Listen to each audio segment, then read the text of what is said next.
Late in the afternoon, as the summer light began to fade, George Eastman sat alone in the grand study of his Rochester mansion. He was suffering from a painful, degenerative spinal condition that left him bedridden and in severe pain most days.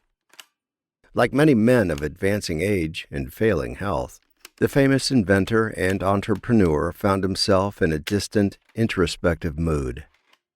By chance, he had come across a model of one of his early Kodak cameras, a test model that must have sat in a drawer gathering dust for years.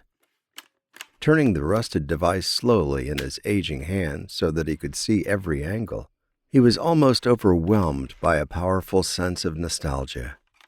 He vividly pictured himself as the young, ambitious bank clerk he had been in the 1870s, with a passionate interest in everything related to photography. "Land's sakes," he muttered to himself. "That was a good half-century or more ago, George, my boy." Looking back now on the first tentative steps he took along the way to achieving his life's goal of bringing roll film into the mainstream and making amateur photography accessible to the general public for the very first time, it just didn't seem possible. A dream, a fantasy, a delusion. Yet evidence of that very achievement rested in his time-worn hands now.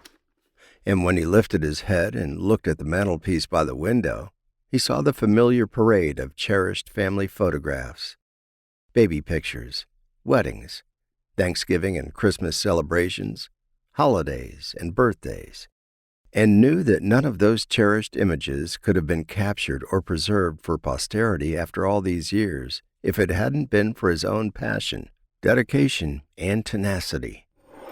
As Eastman placed the camera back on his desk, a bolt of fading sunlight momentarily bounced off the lens, flashing into his eyes in the process.